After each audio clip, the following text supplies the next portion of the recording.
दुनिया पर आपका स्वागत है। मैं आज राजस्थान बेरोज़गार एकीकृत महासंघ के अध्यक्ष उपेंद्र यादव के साथ राजस्थान की जो भर्तियां हैं, भर्ती प्रक्रिया है, राजस्थान सरकार की तरफ से जो नई भर्तियां निकाली गई है और जो पुरानी भर्तियां अटक रही है, उन सब के लिए चर्चा करने के लिए बैठा हूं। उपेंद्र यादव बेरोज़गारों को लेकर लंबे समय से करीब 10 साल से संघर्ष कर रहे हैं और सारी चीज़ की इनको नॉलेज है। उपेंद्र जी, आपके मिलने वाले, आपके चाहने वाले और आपसे जो अपेक्षा रखते हैं वो लोग सब फेसबुक पर जुड़ रहे हैं आज नेशनल दुनिया के माध्यम से।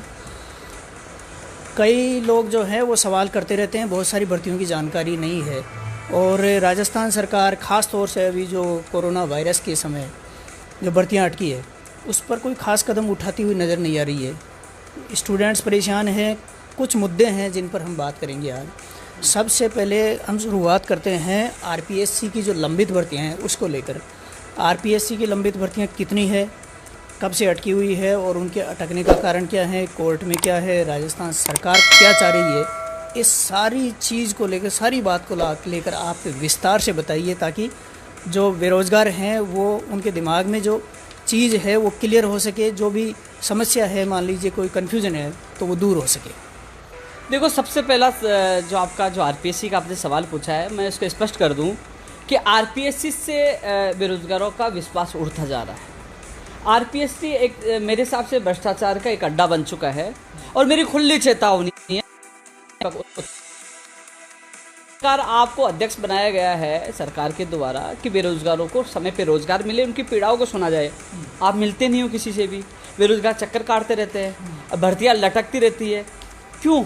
आरपीएससी के साथ साथ सरकार की साख को गिराने का काम जो अध्यक्ष महोदय दीपक उत्प्रेती जी करे, सीधा आरोप है। मेरा कुछ नहीं कर पाओगे आप, क्योंकि आप गलत हो, इसलिए मैं आरोप भी लगा रहा हूँ। और कोरोना हट गया और हमारा दिमाग सटक गया तो वहाँ आरपीएससी के ताला भी ठोक देंगे और वहाँ घेराव भी करेंगे और आप मिल गए तो आपका भी घेराव करेंगे। बड़ा दुख होता है। आप भर्तियों के आरपीएससी की रामगोपाल जी, आपको बताना चाहूँगा, टेक्निकल विभाग की 2016 एसआई भर्ती 233 पदों पर फॉर्म भरवा ली गई, आज तक एग्जाम नहीं हो पाई। इसके अलावा 335 से ज़्यादा पदों पर एसआई भर्ती 2016, उसका इंटरव्यू बाकी है, उसकी ज्वाइनिंग बाकी है। इसके अलावा 2004 और 2006 के वो तृतीय श्रेणी शिक्षक जिसमें खामियां थी, आज तक उनको न्याय नहीं मिले। वो बूढ़े हो गए हैं, उनके बच्चे बड़े बड़े हो गए हैं, जो नौकरी कर रहे हैं कई लोगों के तो बच्चे, और कई आज वो बेरोजगार है। आज तक 2004 से 2006 की वो शिक्षक भर्तियों का आज तक उन्होंने निस्तारण नहीं किया। अब इसके अलावा 2018 जो एएन भर्ती है उसका मुख्य परिणाम आज तक जारी नहीं किया। आरएस भर्ती 2018 कोर्ट में दम तोड़ रही है। इनकी तरफ से एक प्रार्थना पत्र नहीं लगाया जा रहा, इनकी तरफ से उनका निस्तारण नहीं किया जा रहा है। वो लगातार गुहार कर रहे हैं, कभी ट्विटर पे ट्रेंड करवा रहे हैं मामले को, लेकिन उत्पत्ति जी के कोई असर नहीं हो रहा। आज इन शब्दों का प्रयोग मैं इसलिए कर रहा हूँ क्योंकि मैं भी कई बार गया हूँ, मैंने भी कोशिश की है दीपक उत्पत्ति जी से मिलने की, लेकिन वो कहते हैं वो किसी से नहीं मिलते। भाई मिलते नहीं तो आप अध्यक्ष क्यों बने? आप जब बेरोजगारों की पीड़ा ही नहीं सुनना चाहते हो, उनकी समस्या ही नहीं सुनना चाहते हो। अभी आपने व्याख्याता की उत्तर जो आंसर की जारी की है उसमें भी विवादित आए हैं सामने, लोग कह रहे हैं। और दूसरी बार आपने कह दिया कि इसमें जुर्माना लगेगा, पीसो लगेगी, तो एक गलती आप करते हो और उसका खामियाजा बेरोजगारों को क्यों चुकाना पड़े। इसके अलावा आरएस में इसके अलावा जो आरपीएससी की और भी भर्तियाँ हैं, अभी सेकंड ग्रेड भर्ती 2013 का भी मामला उनके पास, अभी शिक्षा विभाग ने उनसे कोई स्पष्टीकरण मांगा था, लोग बीकानेर धरना दिया, कई लोग लगातार संघर्ष कर रहे हैं। 2013 की भर्ती 20 चल रही है, सुप्रीम कोर्ट में वो लड़के जीत के आए हैं, लेकिन आरपीएससी को जवाब देना था, अटका रखा है। आरपीएससी एलडीसी भर्ती 2013 317 पदों की जो रिसफल जो सूची जारी हुई थी, उसके फॉर्म मंगवाए गए थे, आज तक उसकी सूची नहीं दी गई। तो कहीं ना कहीं आरपीएससी पर विश्वास उठता जा रहा है क्योंकि इनकी लापरवाही सामने आ रही है। हर बार विवादों में रही है, कभी 17 क्वेश्चन डिलीट किए गए हैं, कभी समय पे परिणाम नहीं आया। आपने देखा होगा कि 2012 के बाद मैं खुद कम से कम 7 से 8 बार वहाँ आरपीएससी के सामने धरना दिया है, यानी कि बिना धरना प्रदर्शन अनशन के बिना तो आरपीएससी रिजल्ट ही नहीं निकालती। इसलिए इसमें पूरी सरकार से गुहार करता हूं कि आरपीएससी की वजह से पूरी सरकार की जो किरकिरी हो रही है, आरपीएससी के अध्यक्ष से निवेदन करना चाहता हूं, क्योंकि आप कुछ दिन बाद रिटायर्ड होने वाले हो और आप समाज के बीच में भी जाओगे, वही युवा आपको बद्दुआ देंगे कि आपने किया क्या है। आपको कुछ करना है तो थोड़ी बहुत सद्बुद्धि लो, समय पे भर्तियों को पूरा करें, कैलेंडर जारी करो ना, कब एग्जाम होगा, कब परिणाम आएगा, कब ज्वाइनिंग होगी, वो जारी करे। और सबसे बड़ी बात है, सरकार एक अधिकारियों की जिम्मेदारी तय करे, जो अधिकारी लापरवाही करते हैं उसके खिलाफ दीपक उत्प्रेती से आपकी बातचीत हुई है क्या इस बारे में कि कौन सी भर्ती कब कोई कैलेंडर जारी करने को, क्योंकि संवैधानिक संस्था है और इसकी जिम्मेदारी बनती है, कम से कम राज्य सरकार की जिम्मेदारी बनती है। एक व्यक्ति को संवैधानिक पद पे आपने बिठाया है तो उसको लेकर आपने कोई कैलेंडर दिशा निर्देश जारी किए होंगे जिसके आधार पे ये पता चल सके युवाओं को, बेरोजगारों को, कि उनकी कब भर्ती होनी है और उनको कब ज्वाइनिंग मिलनी है। देखो, आरपीएससी की एक दो भर्तियाँ और भी है जिनका मैं नाम नहीं ले पाया, जो सहायक कृषि अधिकारी है, एएसओ है, वन रेंजर भर्ती की परीक्षा तिथि जारी होनी है, तमाम और भर्तियाँ हैं। लेकिन दीपक उत्प्रेती जी की बात है कि वो जब मिलते ही नहीं है, जब उनसे मुलाकात ही नहीं हो पाती तो कैलेंडर की बात कैसे रखे। हालांकि मीडिया और सोशल मीडिया के माध्यम से हमने मजबूती से बात रखी है कि कैलेंडर जारी किया जाए, और इसमें अभी माननीय मुख्यमंत्री जी ने मीटिंग, लेकिन अब जारी हो, समय पर भर्तियाँ हो तो बेरोजगार को राहत मिल सकती है। एक और बड़ी समस्या है जो आपके बेरोजगार जो कमेंट करते रहते हैं, अधीनस्थ बोर्ड की भर्ती है। अधीनस्थ बोर्ड की भर्ती को लेकर अभी वर्तमान में क्या स्टेटस है, लोग इसको लेकर भी काफ़ी भ्रमित हैं। देखो, कोर्ट में करीब जो मेरी नज़र में 5 भर्तियाँ लंबित है। कृषि प्रेक्षक, महिला सुपरवाइज़र, महिला आंगनबाड़ी और प्रयोगशाला सहायक और आरएस भर्ती, और एक अग्निशमन की 6 भर्तियाँ होगी। अग्निशमन की भर्ती शायद 2015 की है, वो कोर्ट में अटकी पड़ी है। और अब बात ऐसी है कि कभी विभाग की तरफ से जवाब नहीं जाता है, विभाग की तरफ से जवाब जाता है तो फिर वकील खड़ा नहीं हो पाता। अब जब सरकार से हम निवेदन करके, ट्विटर वार करके, सोशल मीडिया या प्रदर्शन के द्वारा हम जब पूछते हैं, सीएम साहब से गुहार करते हैं, जब एडवोकेट एक्टिव हो चुके थे, लेकिन अब कोरोना आ गया बीच में। लेकिन यही है कि जो कोर्ट में एसटीएफ का मामला है, तो सरकार जल्द से जल्द प्रार्थना पत्र लगवाकर 4 भर्ती तो अधीनस्थ बोर्ड की हैं एसटीएफ मामले में, प्रयोगशाला सहायक, कृषि प्रेक्षक, महिला सुपरवाइजर और महिला आंगनबाड़ी।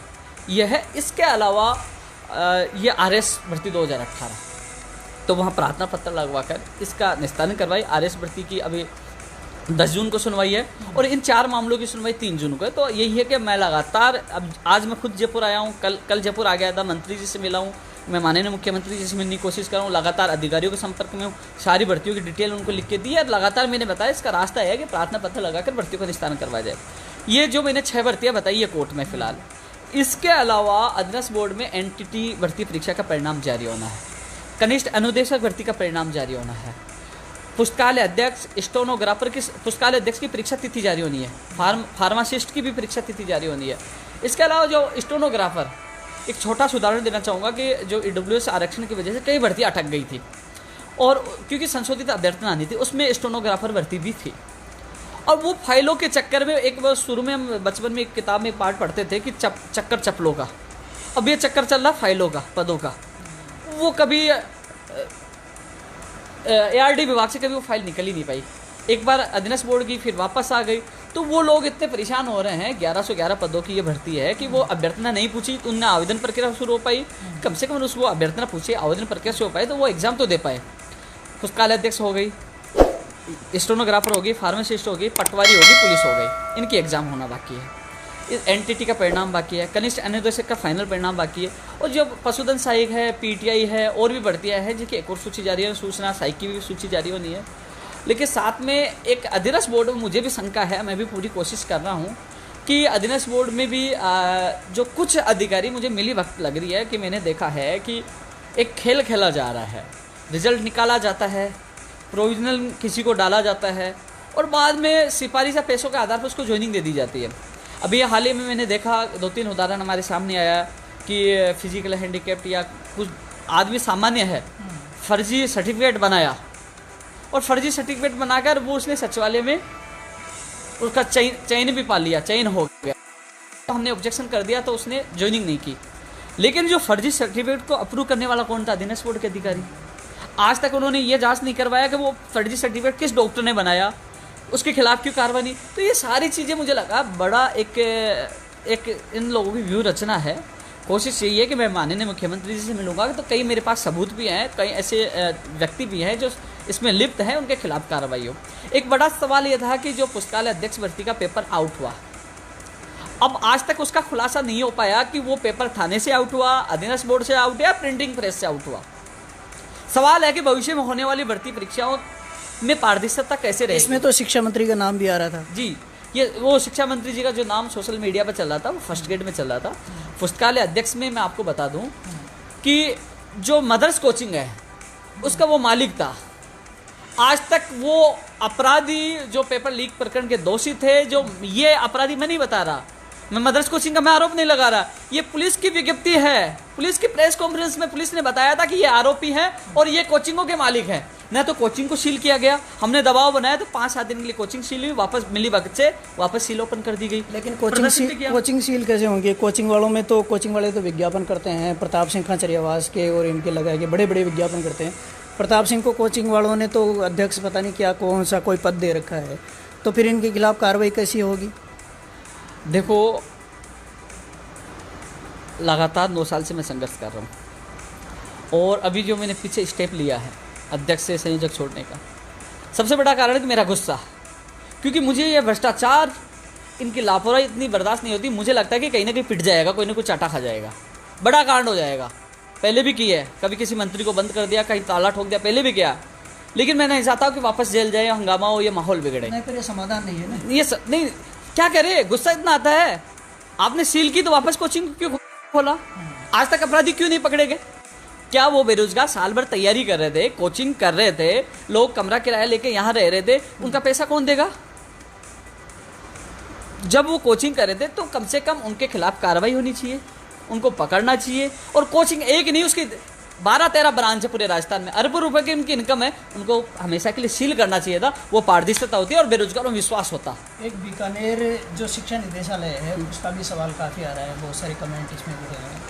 इस मामले में क्या स्थिति है, कितनी भर्तियाँ अटकी हुई है और क्या सरकार की अभी वर्तमान व्यूहरचना क्या है? देखो, बीकानेर में एक चीज़ बता दूं, लगातार अपने ये कहते हैं ना, कोर्ट में भर्ती अटक गई, क्योंकि अटकने में कहीं ना कहीं विभाग का भी रोल होता है। कैसे?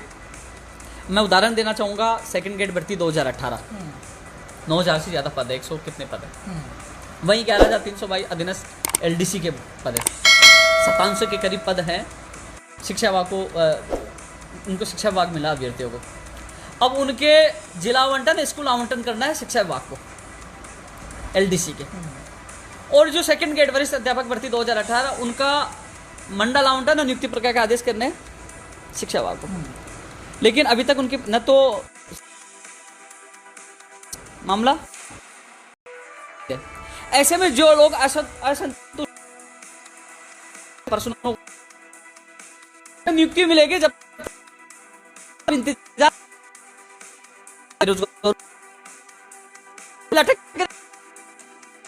तो आप जिला आवंटन करिए, स्कूल आवंटन करिए, मंडल आवंटन करिए। अब जब 16 तारीख से LDC की सूची भेज दी गई थी, आज 26 तारीख हो चुकी है, 10 दिन किसका इंतजार कर रहे? क्या ज्वाइनिंग नहीं हो सकती?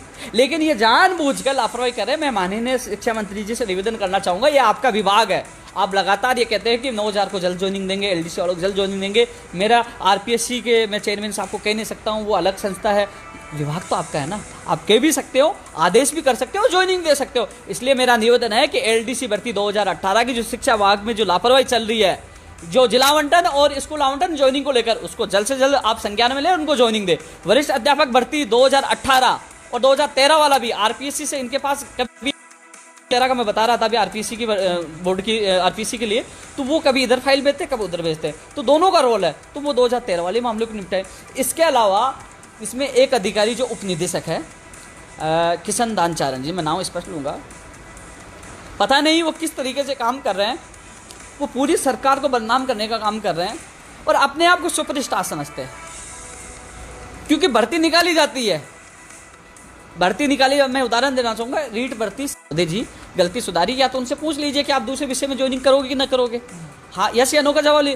उन्होंने कोई गलती नहीं सुधारी, 3500 पद खाली है, कोर्ट में मामला चल रहा है, हमने अनशन किया, लाटिया कही, लेकिन एक तानाशाही अधिकारी वो इतना तानाशाह बन गया, सरकार को गुमराह किया। हाँ, तो उसके ऊपर सरकार का आशीर्वाद है, किसी बड़े अधिकारी मतलब किसी मंत्री या हो सकता है मुख्यमंत्री वो का। नहीं, गुमराह आशीर्वाद है तो वो तो चुनावों में बेरोजगार भी आशीर्वाद देना जानते, कोई सी पार्टी हो कोई सी सरकार, आशीर्वाद जनता ही देती है। लेकिन सवाल यह है, जब मैं माननीय मुख्यमंत्री से मिलूंगा तो उसकी शिकायत भी करूंगा, ऐसे व्यक्ति को तुरंत हटाना चाहिए, ऐसे व्यक्ति का निलंबन होना चाहिए जो सरकार को गुमराह करे। 3500 पद खाली है। वही रीढ़ शिक्षक भर्ती 2016 साइंस में की 850 पौने 900 पद खाली है, उसमें भी लापरवाही, बोले नहीं निकालेंगे। चाहे 2016 अंग्रेजी के जो हाई कोर्ट के डबल बेंच से जीत के सुप्रीम कोर्ट ले जा रहे हैं, बोले सुप्रीम कोर्ट से जीत के आएंगे। मेरा खुला चैलेंज है आपको, यदि आप में दम है तो जीत के बताना, हम जीत के आएंगे। वहां भी आपको हार का सामना करना पड़ेगा, क्योंकि हम सही हैं, आपकी जो दादागिरी नहीं चलेगी। और ये सीना ठोक के इसलिए बोलता हूं कि हम सही हैं, धरातल पे काम करते हैं, किसी के बाप से नहीं डरते। कार्रवाई करनी है, कानूनी कार्रवाई करनी कर लीजिए, आप गलत और हम सही हैं, क्योंकि आपकी लापरवाही बर्दाश्त करें के बाद कोरोना समाप्त हो जाए। क्योंकि मेरा गुस्सा कंट्रोल नहीं हो पा रहा है काफ़ी दिनों से, क्योंकि अब जब लोगों के आंसू देखता हूँ, लोगों के मैं स्थितियाँ देखता हूँ, कई ऐसे देखे, विधवाएं देखी है, विकलांग देखे, कई परिवार को ऐसे देखा है कि वो इस पूरी भर्ती के लिए लड़ते रहते हैं। कई बार कई लोगों के उनके माता पिताओं के फ़ोन आते, रोने लग जाते, तब आत्मा दुखती है। इसलिए मैंने सोचा कि यहाँ या तो झगड़ा होगा, फिर मैंने सोचा चलो ठीक है, मेरे 9 साल हो गए, अध्यक्ष दूसरा था। फिर दूसरी बात, संगठन की कई मजबूरियाँ थी, आर्थिक कई चीज़ें थी, इसलिए मैं खुद को मजबूत करने के लिए थोड़ा पीछे कदम उठाया। लेकिन कदम पीछे उठाया है, लेकिन जिस दिन आगे हो गया ना, उस दिन इन लोगों का कार्ड जरूर आ जाएगा। एक पंचायती राज की भर्ती को लेकर भी बहुत सारे कमेंट, पहले भी जिस दिन आपने लाइव किया था उस दिन भी बहुत कमेंट आए थे, आज भी कुछ कमेंट आ रहे हैं। तो पंचायती राज की भर्ती को लेकर क्या मामला है, स्थिति क्या है, अभी सरकार की मंशा क्या है? क्योंकि जैसे उप मुख्यमंत्री है और पंचायती राज के मंत्री हैं सचिन पायलट, उनको तो आपके काफ़ी करीब माना जाता है, तो अभी क्या करें वो? देखो, पंचायत राज LDC भर्ती का जो मामला है, 5 मार्च को, शायद 2000 चुनाव 19 में थे ना, लोकसभा के 18 दिसंबर में थे ना, 19 में लोकसभा वाले, हाँ लोकसभा वाले। तो 5 मार्च को कैलेंडर जारी हो गया था, 4 या 5 मार्च को मुख्यमंत्री जी ने ट्वीट किया था कि इनकी ज्वाइनिंग दी जाए 10,029 पदों का। फिर उसके बाद वही फाइल घूमती रही, कभी विधवा कभी कहाँ। उस समय तो ये कह दिया गया कि लोकसभा चुनाव आचार संहिता लग गई, इसलिए रोक दी जाए। एक बार रुकी, लोगों ने मिठाइयाँ बांट दी, लोगों ने खुशियाँ बनाई, बहुत कुछ थे, 10,029 परिवार, बहुत कुछ थे, धन्यवाद भी दिया। लेकिन जैसे लोकसभा चुनाव समाप्त हुए, फाइल अटक गई, बोले वित्त में गई, कभी कहाँ गई, कभी लीगल में, कभी घुमाते रहे चक्कर। लेकिन सवाल यह है कि जब माननीय मुख्यमंत्री जी से मिले, कई बार बात भी रखी है, मुख्यमंत्री जी ने कमेटी का गठन भी किया है, और 25 नवंबर को PCC के बाहर हम शांतिपूर्वक प्रदर्शन कर रहे थे। पुलिस वालों से जो झड़प हुई, इसके बाद मुकदमा दर्ज हुआ, मुझे भी जेल में डाल दिया गया। उसमें प्रमुख 3 मुद्दे थे, NMG ने भर्ती 2013 नर्सिंग भर्ती, और LDC पंचायत राज, और रीट लेवल 2 के कृषि वाला कमेटी बनाई गई। लेकिन आज तक सबसे बड़ी बात है कि कमेटी का आज तक निर्णय नहीं आया। नवंबर से दिसंबर, जनवरी, फरवरी, मार्च देख लो, अब इतने महीने निकल चुके हैं, तो अभी तक उस कमेटी का भी निर्णय नहीं आया। अभी तक ये जो फाइल चल चुकी थी पहले, वो उसमें इतना बदलाव आ गया कि हाई कोर्ट में एक सुनवाई थी, उसमें ये पंचायत राज विभाग की तरफ से एक आदेश किया कि यह भर्ती तो पूरी हो चुकी है। सवाल ये उठता है, एक तरफ माननीय मुख्यमंत्री जी ने भर्ती को हरी झंडी दी, कहा कि 10,029 बेरोजगार को ज्वाइनिंग दी जाएगी, दूसरे विभाग कह रहा है कि भर्ती पूरी हो चुकी है। दोनों में अंतर देखो, माननीय मुख्यमंत्री जी पॉजिटिव, विभाग क्या पूरी भर्ती हो चुकी है। तो ऐसे जो इसमें जो जानबूझकर घुमाने का काम कर रहा है, चाहे अधिकारी हो, चाहे इसमें तमाम जो लोग लिप्त हैं, उनके खिलाफ कार्रवाई होनी चाहिए, उनकी जिम्मेदारी तय होनी चाहिए।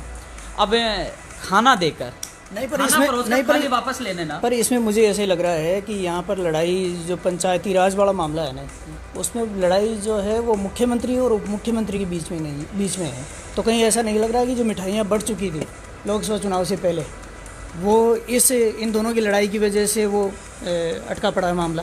देखो राम गोपाल जी, एक मैं छोटा सा किसान का बेटा हूँ, मैं लड़ाइयों पे तो ध्यान दूंगा नहीं, कि मेरे ये पता है मेरी लड़ाई बेरोजगारों को रोजगार को दिलाने को लेकर है। इन लोगों को समय पे रोजगार मिले, उसलिए कोई सी सरकार हो, कोई सी पार्टी हो। लेकिन मुझे एक सबसे अच्छी खुशी मिली, मुझे अच्छा तब लगा कि मैं 3 मार्च को माननीय मुख्यमंत्री से मिला, अच्छा रिस्पॉन्स दिया। मैंने कहा मॉनिटरिंग करें साहब, उससे पहले मैं लगातार मांग कर रहा था भर्ती की मॉनिटरिंग हो, स्वयं मुख्यमंत्री जी कर रहे हैं। अभी मैं एक चैनल पे देख रहा था कि यूपी, महाराष्ट्र और हरियाणा में कह दिया कि साल भर तक भर्तियाँ नहीं निकालेंगे। जहां मुख्यमंत्री जी मॉनिटरिंग, मुझसे भी मांगा गया कि आप दीजिए कौन सी भर्तियाँ। मैंने 11 तारीख को पूरी भर्तियों का विवरण CMO में सौंपा, उसके बाद मीटिंग की और निर्देश दिया, जो वीडियो कॉन्फ्रेंस के माध्यम से सारे विभागों की समयबद्ध भर्तियाँ हों। इससे लगा मुख्यमंत्री जी संवेदनशील है और बेरोजगार प्रति उनका जो सोच अच्छी है और वो चाहते हैं रोजगार मिले। लेकिन ये तब यथार्थ ये तब हो पाएगा, धरातल पे तब हो पाएगा जब ये अधिकारी तानाशाही इनकी रोकेगी, जिम्मेदारी तय होगी और ये समय आने पर बताएगा कि हाँ ये जो मॉनिटरिंग की है ये सफल है या असफल है, या बेरोजगार को रोजगार मिलेगा नहीं मिलेगा, क्योंकि समय बताएगा कि ये भर्तियाँ होंगी कि नहीं होगी। मैंने अभी उदाहरण दिया था आपको शिक्षा विभाग का कि 16 तारीख के बाद LDC भर्ती 2018 वाले अटके पड़े हैं। और इसके अलावा जो मैंने उदाहरण दिया था आपको कि उसका सेकंड ग्रेड भर्ती का, एक उदाहरण और देना चाहूँगा कि 24 दिसंबर 2019 को माननीय मुख्यमंत्री जी ने और शिक्षा मंत्री जी ने फेसबुक पर डाला, घोषणा की कि हम 31,000 पदों पर रीट की वैकेंसी निकालेंगे और 2 अगस्त को एग्जाम करवाएंगे। फिर शिक्षा मंत्री जी ने कहा 2 सितंबर को करवाएंगे। ठीक है, टाइम बढ़ रहा है, कोरोना काल चल रहा है, हम सरकार की मजबूरी समझते हैं, सरकार के साथ है। लेकिन सवाल यह है कि लॉकडाउन में लोग घर बैठे हैं, कम से कम रीट की विज्ञप्ति तो जारी हो। मैं कह रहा हूँ आप सितंबर मत कराइए, नवंबर में करा दीजिए, दिसंबर में करवा दीजिए, अक्टूबर में करा दीजिए, इंतजार करेंगे बेरोजगार तैयारी का। लेकिन आप विज्ञप्ति तो जारी करो, आप लेवल 2 का पैटर्न तो जारी करो कि क्या पैटर्न होगा, वेटेज 90-10 होगा या एक और विषय का पेपर होगा। कम से कम लोगों की असमंजस स्थिति दूर हो। 11 लाख बेरोजगार इंतजार कर रहे हैं इस चीज़ का। तो मैं आपके चैनल के माध्यम से माननीय शिक्षा मंत्री जी से निवेदन करूंगा कि आप लेवल 2 का पैटर्न जारी करें और विज्ञप्ति जारी करवाएं जिससे बेरोजगार तैयारी कर सके। सवाल ये नहीं कि 2 सितंबर को एग्जाम, क्योंकि एग्जाम तो हमें भी पता है कोरोना सही होगा, सामान्य स्थिति होगी तो ही हो पाएगा। यदि कोरोना सही नहीं होगा तो मेरे हिसाब से एग्जाम नहीं हो पाएगी। दूसरी बात, माननीय शिक्षा मंत्री का बयान था कि 3 महीने का समय चाहिए तैयारी के लिए, हम समय देंगे। तो मेरे हिसाब से 2 जून तक विज्ञप्ति जारी हो जानी चाहिए। 2 जून को नहीं होगी तो 3 सितंबर को नहीं होगी, 3 महीने की अवधि खत्म हो जाएगी। तो मुझे नहीं लगता, जब तक विज्ञप्ति और पैटर्न जारी नहीं होता तो मुझे नहीं लगता 2 सितंबर को एग्जाम हो पाएगी। LDC भर्ती 2018 पे मैं घूम के आ रहा हूँ। सरकार ST-SC को बैकलॉग दिया है, 1578 कितने पद है। बहुत बहुत धन्यवाद। ST-SC भी हमारे भाई है। हमारा संगठन हर व्यक्ति की आवाज़ उठाता है, चाहे दिव्यांग हो, चाहे ST-SC हो, OBC जना, हर कास्ट, किसी कास्ट के आधार पर चलने वाले हैं, सबके साथ हम सबके लिए लड़ते हैं। लेकिन जो 587 पद OBC और जनरल के काट लिए गए अधिकारियों की लापरवाही की वजह से, वो माननीय मुख्यमंत्री जी को बार बार गुमराह कर रहे हैं कि सरकार के पास पावर है काटने का। नहीं, ये काट के दिए किसको, SC-ST को दिए हैं क्या? नहीं, काट के किसी को नहीं दिया। इन्होंने क्या किया है कि 12,906 पदों पर स्वीकृति मिली थी, लेकिन जो अलग अलग विभागों से इनके पास अभ्यर्थना आती है, अलग अलग से, ये LDC सभी विभागों में है, तो अलग अलग विभागों ने जो अनुकंपा नियुक्ति मर्द आश्रित को नौकरी देते हैं, तो अपने अपने हिसाब से लोगों को ज्वाइनिंग दे दी, तो वो पद कम पड़ गए। इन्होंने आंकड़े बिठाए नहीं। आप पहले कह देते कि भैया हम तो 12,000 पे भर्ती रोजगार, आज आपने 12,906 कर लिया, आपने 1.5 गुना के दस्तावेज सत्यापन करवाए, सपने दिखा दिए, सारे काम कर लिए, सारा परिणाम लास्ट आए तो पद कम कर दिए। तो ऐसे में लापरवाही क्या है कि इसमें अधिकारियों को लापरवाही, उन पर गाज गिर सकती है, इसलिए वो माननीय मुख्यमंत्री जी को बार बार गुमराह करें। मीडिया, प्रदेश की मीडिया लगातार आवाज़ उठा रही है, लेकिन वो गुमराह कर रहे हैं। लेकिन मैं कल ही इसी तो चाहे जो शिक्षा विभाग की जो तमाम भर्तियां, मैंने पूरी डिटेल जो मैं आपके सामने तथ्य पेश कर रहा हूँ, एक तरह से आप भी नोट कर रहे होंगे। ये सारी चीज़ें ये मुझे इसलिए पता है कि हर बेरोजगार के मैं संपर्क उनकी आवाज़ उठाता हूँ, मुझे हर आंकड़े पता है, हर भर्ती पता है। मैं किसी कागज़ में देख के नहीं बोल रहा, ये दिमाग में छप चुका है, हर लोगों की पीड़ा मैं सुनता हूँ, इसलिए वो सारे आंकड़े पेश करने माननीय मुख्यमंत्री तक सारी बात रखनी है। चाहे शिक्षा विभाग के अधिकारियों की लापरवाही हो, चाहे RPSC की हो, जो 500 भर्ती के उन अधिकारियों के खिलाफ जोड़े जाए, ये LDC की बात। इसके अलावा जो कई और मुद्दे हैं, लेकिन रामगोपाल जी बात ऐसी है कि धीरे धीरे पूरे देश में रोजगार की स्थिति अब विकट होती जा रही है। अपना ये चिकित्सा विभाग की जो GNM और ENM वाली भर्ती है, इसको लेकर भी काफ़ी आपने भी किया था, आपके एक साथी, और वो संघर्ष करते रहते हैं। इसकी स्थिति क्या है जी? बड़ा सवाल यह है कि कांग्रेस सरकार ने पिछले कार्यकाल में 2013 और उन भर्तियों में आज भी % भर्ती आज भी लंबित लटकी पड़ी है। पिछली सरकार ने ये निकाल दिया कि हम नए लोगों को रोजगार देंगे, वाई मिलेगी, पिछली सरकार की हम नौकरी क्यों दें। उन अभ्यर्थियों ने संघर्ष किया कि कांग्रेस सरकार आएगी तो भर्ती को पूरा करेंगे। अब जो पिछली सरकार का साथ देने वाले अधिकारी नई भर्तियां निकाल दी इन पदों की जगह, लापरवाही भ्रष्टाचार किया। अब कह रहे हैं कि इन भर्तियों को पूरा करेंगे। सरकार कह रहे हैं साहब ये भर्तियां पूरी नहीं हो सकती हैं, नियमों में नहीं है, ये सरकार को गुमराह करके, क्योंकि उनको पता है कि ये आँच हमारे ऊपर आएगी अधिकारी जो लिप्त है इस पर। तो बार बार हम धरना प्रदर्शन करते हैं, हंगामा होता है, कमेटी बनती है, कमेटी को अधिकारी जो 2013 की नर्सिंग भर्ती एनएम जीएनएम के जो 67-1900 पद जो एनएम के हैं, 4514 पर जीएनएम के, आज वो बहनों की स्थिति, भाइयों तो चलो ठीक है लड़के सक्षम होते कहते हैं, उन बहनों की स्थिति मैंने देखी है। मेरे कई बार उन लोगों की स्थिति देख के आंसू आ जाते हैं। इतनी दुखी हैं बेचारी, इतना वो काम करती हैं, आज उनको न्याय नहीं मिला। इसके अलावा मैं भर्ती बता रहा था 2013 की पंचायत राज एलडीसी भर्ती है, एक एसएसआर भर्ती 4913 पदों को पिछली सरकार ने उसको रद्द कर दिया था। एनआरएचएम की पैरामेडिकल का मैं चिकित्सा विभाग की आपको डिटेल बता रहा हूँ। इसके अलावा 2018 की जो अभी माननीय मुख्यमंत्री शिक्षा